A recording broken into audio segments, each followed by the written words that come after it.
This video is going to need some context. If you've seen my posts, I've decided to basically scrap this 40k video where I tried to get back into playing 40k at clubs with the aim to address the issues that put off new or casual players. Ultimately, I just couldn't deal with it for a number of reasons, and by the time I would have got all the games done, I guarantee 11th edition will have been revealed with that shiny new box set. So ultimately, it would invalidate my video much like GW likes to invalidate codexes. I want to put this on record that I really like 10th edition. 10th edition was a much needed fix to the game on release due to 9th edition basically being fucking broken and unplayable, and I just fucking hate 9th edition. Know your fucking place, trash! Model packing simulator garbage.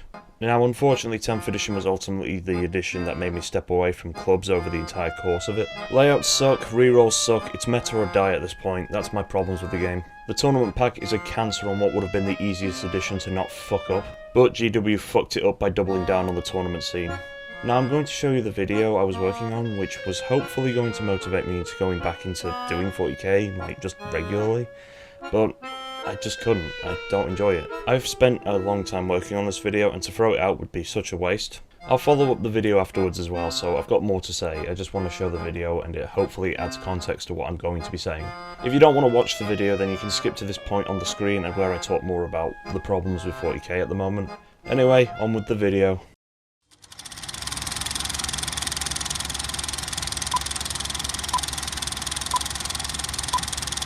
Being too complicated either, we will be doing more videos like the more advanced stuff like stratagems and terrain. That one didn't age quite so well.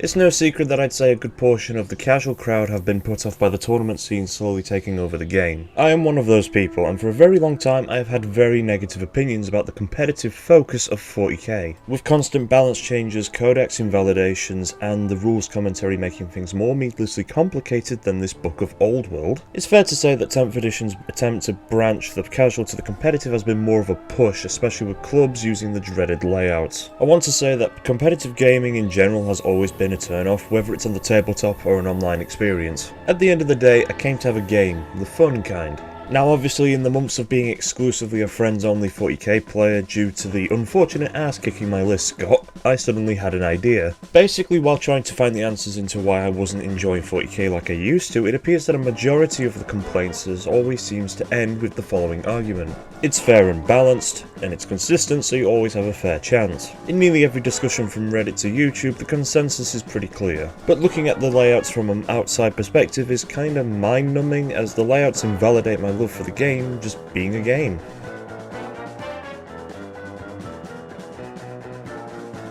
I also believe that a lot of unit rules are made redundant and can't be used as a result, such as Jane Czar's ability to effectively phase through terrain, but being an infantry model she can already do this, because oops! All ruins. Now this doesn't factor in vertical distance, but every game I've played on these layouts, casual and competitive players never use the height to their advantage and always remain on a ground level, because that's where the objectives are. But enough about Jane Czar's questionable uses. The point of this video is rather simple. I want to find out whether or not these layouts are causing more problems than they fix with 40k, as well as discover if there are more problems with the game design of 10th edition. And with rumours that 11th edition will just be a cleanup job, it's likely that both editions will play close to identical.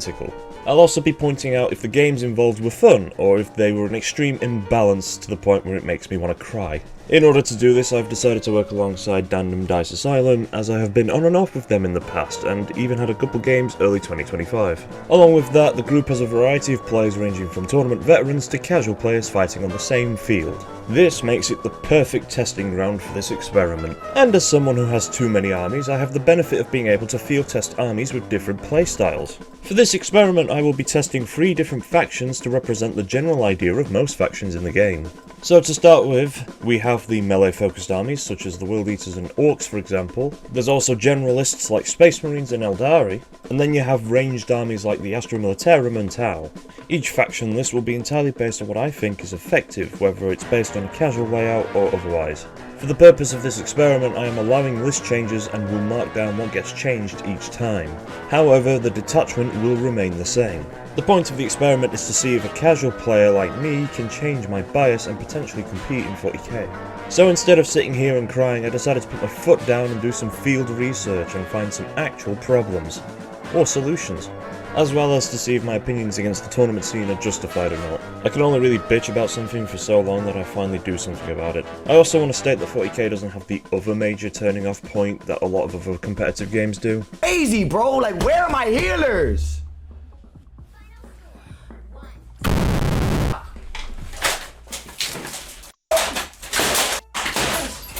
Look, after a day of work I want to have a fun night in peace. Having to be screamed at by some basement dweller who doesn't know what a gender is very off-putting, and why I abandon games like Overwatch and Rivals. 40k's community is a much nicer place to deal with, and 92% of my games over the last 12 years have been positive. So let's get on with the rules of this experiment.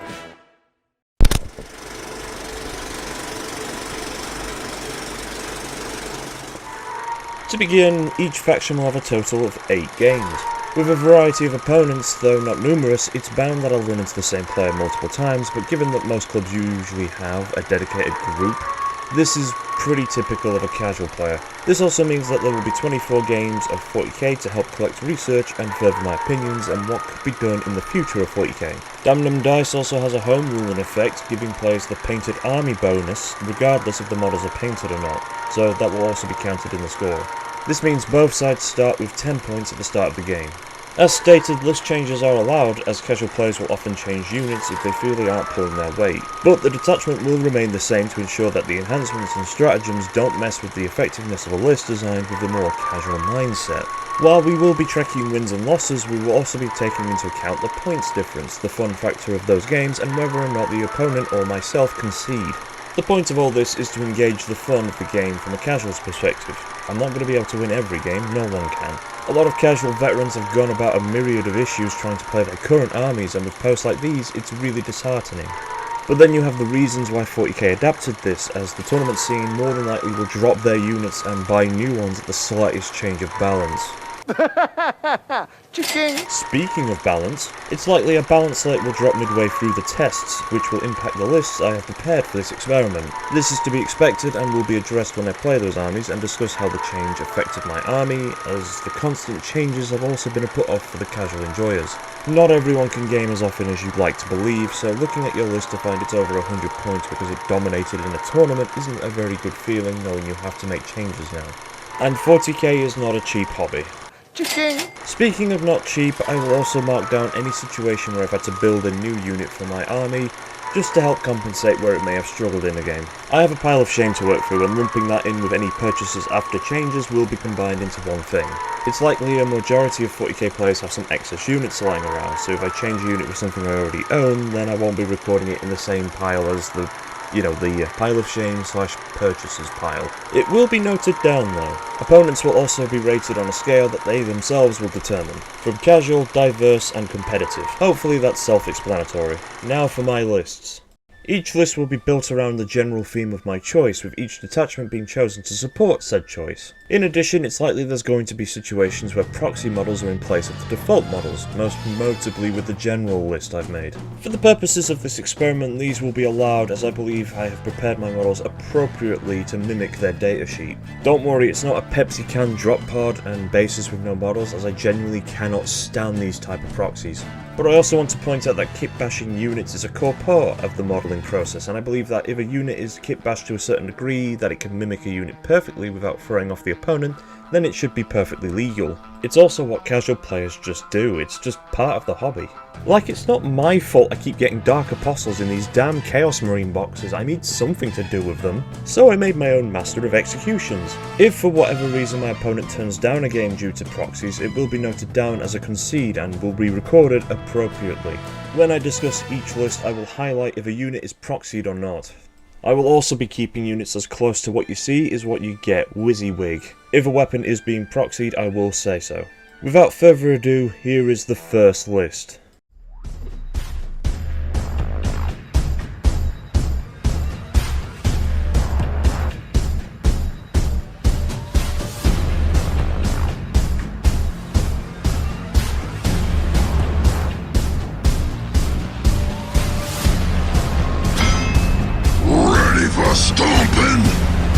starting with a melee army, my initial thoughts are that the orcs will likely be a strong list as the condensed environment allows them to use melee to their advantage. Orcs are genuinely tough as well, and with numbers backed by elite orc units, I have high hopes for the orcs going forward. For the list I've themed it around the beast snaggers as I fucking love them.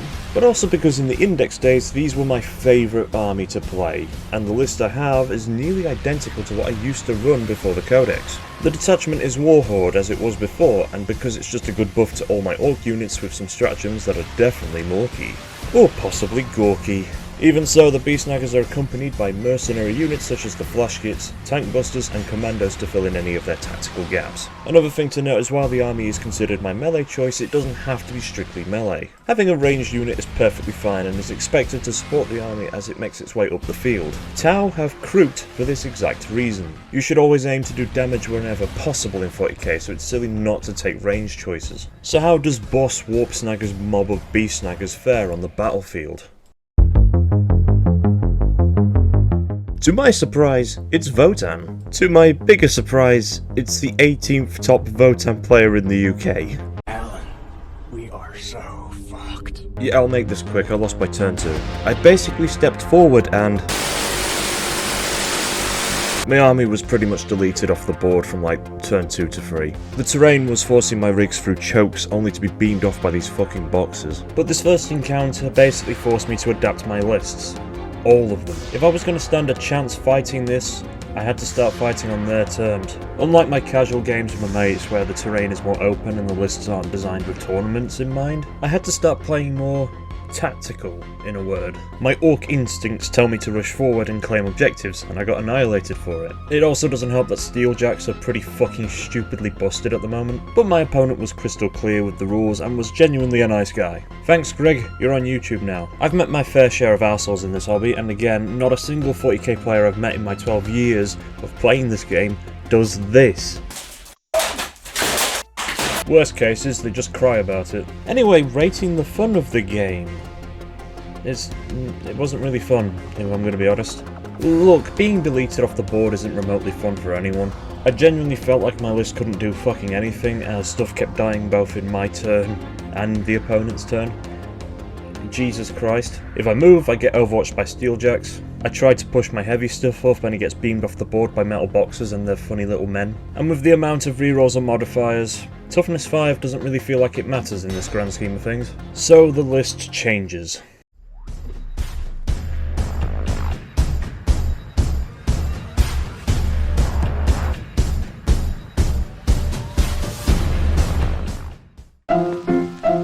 Let's all go to the lobby. Let's all.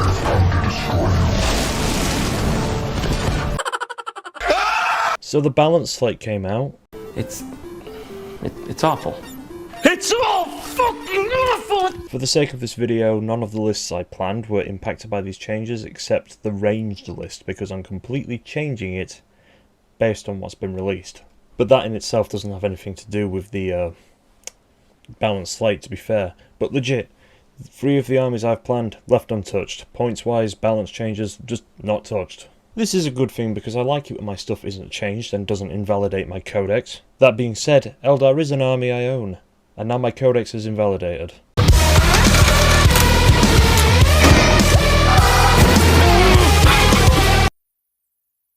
I waste a lot of money. Also sure, buff these bastards while you're at it. Not like they're already killing twice their points in worth.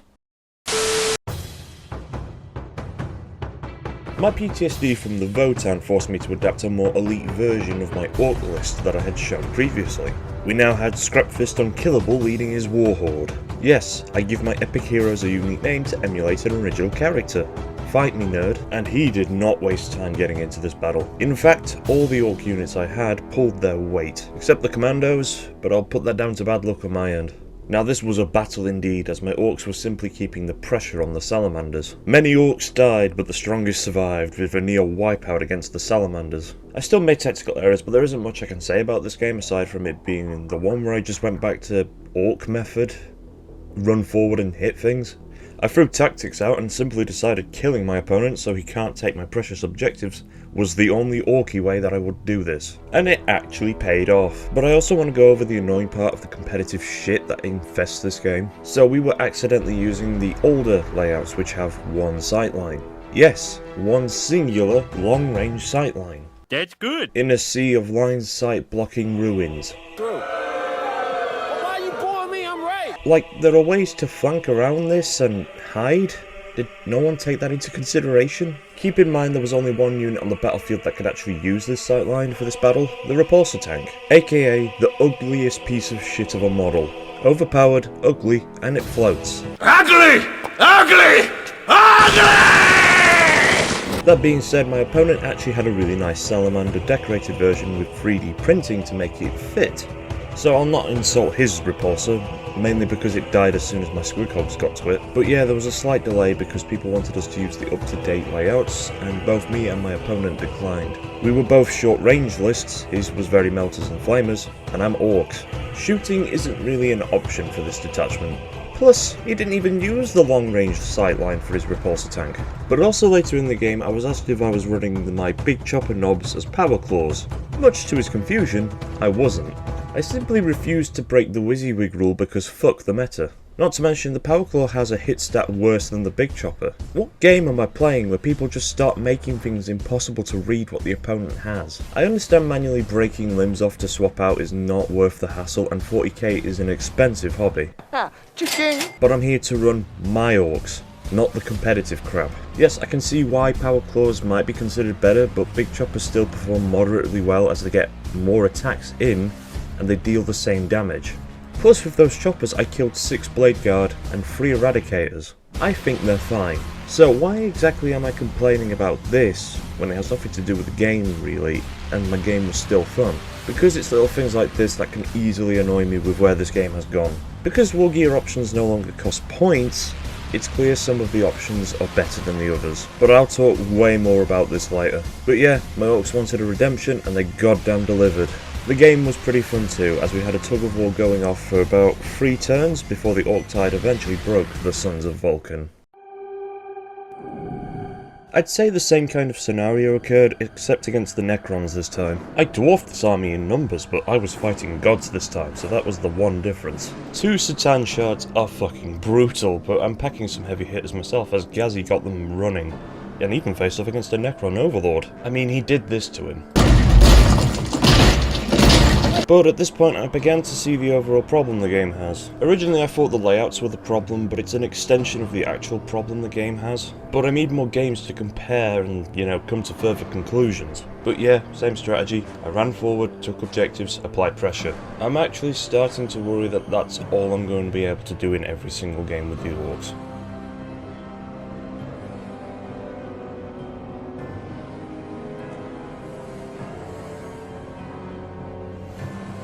Now this game awoke something feral in me. The movement rules now penalise turning certain models. These are typically tanks and mounted units with oval bases. If you pivot the unit, it takes some of your movement based on this graph from the rules commentary, the best fucking document ever. On one side, it's thematic that a tank has to position itself to get through gaps in terrain. That's good. But it also isn't at the same time. You see, the rules allow units to effectively Tokyo drift to minimise the problem. This one rule is the only rule I don't use in casual games because it's so fucking stupid and poorly designed. Not only is seeing a Doomsday arc busting a drift and immersion breaking, but there's also no firing arcs like in Heresy, meaning there's no punishment for moving this way. If you're going to half-ass a rule from editions prior, bring back firing arcs and hell, make vehicles feel like vehicles again. I'm fed up of them being turned into paper. But was the game fun? That's the most important part. I mean, I guess so, but there are some rules in this game that are fucking annoying now. Personally, I don't like the rules that let you fire out of combat as a vehicle.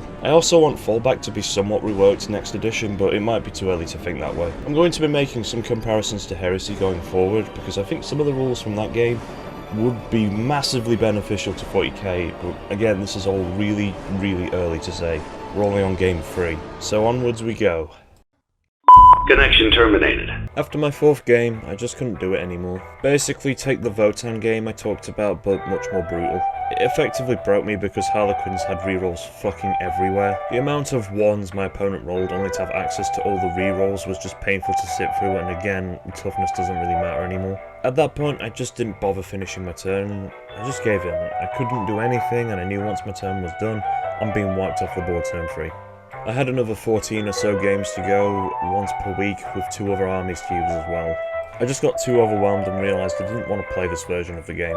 I don't want some preset crap with the same shit every game. I wanted more dynamic stuff, like the whole point of these decks was to make sure no game was the same, but why are we rejecting that? So I just quit. This isn't 40k to me. 40k feels like an esport competitive game now. Like, the opponent expects you to have redeploy units, deep strike units, screen out units, and they get confused when you don't. Like, I'm playing orcs because I like the idea of a green tide. A horde of strong models that can swarm the board. But with the amount of rerolls in the game, it just makes it impossible to survive a single fucking turn of shooting. Like, I had a 5-up Feeling of Pain and got deleted by a bunch of troop models. This was a 20-man blob of orcs, by the way. Like in any other game, if you rolled a shit roll, that's it. Rerolls invalidate the whole fucking point of using dice, which makes lethality a massive problem. And you wonder why Grizzled Veterans is one of the top fucking detachments for the Guard now. The layouts are the only thing that was supposed to contain this, but it doesn't. Instead, it just sets up kill zones where you will just die if you enter them because you have no possible counteractions. I have lobbed -1 to wound strats and still lost 20-man beast snaggers to shooting phases from like just 2 units alone. I even used go to ground. It did nothing. But I don't want to rant about it, it's getting old now. If you've clicked on this video and watched up to this point, you probably have an understanding why I'm genuinely unhappy to play this game. Unless I'm gaming with the friends and such, no layouts, no competitive crap. So yeah, the easiest solution is to just give up playing at clubs, which shouldn't be the case if I'm being honest. Then there's all the balance slates and the rules commentary, which pisses me off because thanks for making me waste money on these hardback books. Oh, but you get the code button, dude! While the app is bloody fantastic, it should be free. The rules for the armies should be free. If I'm paying money for a codex, multiple may I add, I want that book to last until the next edition. The only changes I will accept are points changes. But I don't get to decide these things, and every codex I now own is effectively pointless. I waste a lot of money. The Astra Militarum book was FAQ'd before launch. But as someone said, it's just a few paragraphs. Get over it.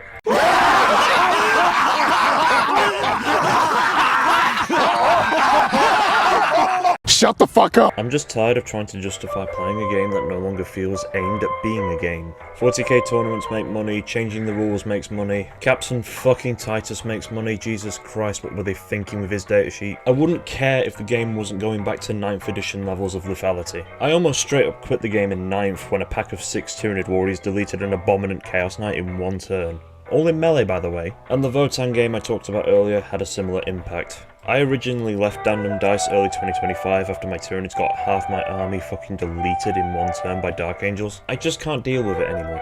Then there's the whole composite games issue, which I've just neglected to talk about for a lot of reasons, and I'm probably not going to bring it up. I used to do pretty well there, but I want to keep this brief.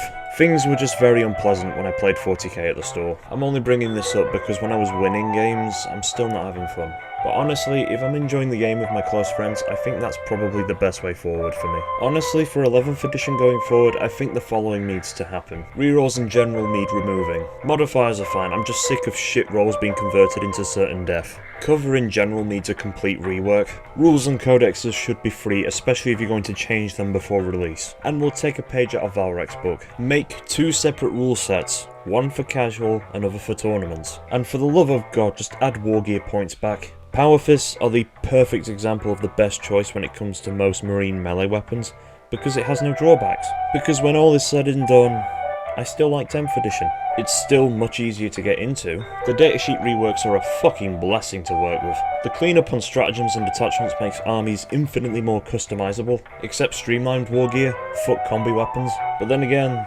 this is just the silly opinion of a fan who wants to play toy soldiers.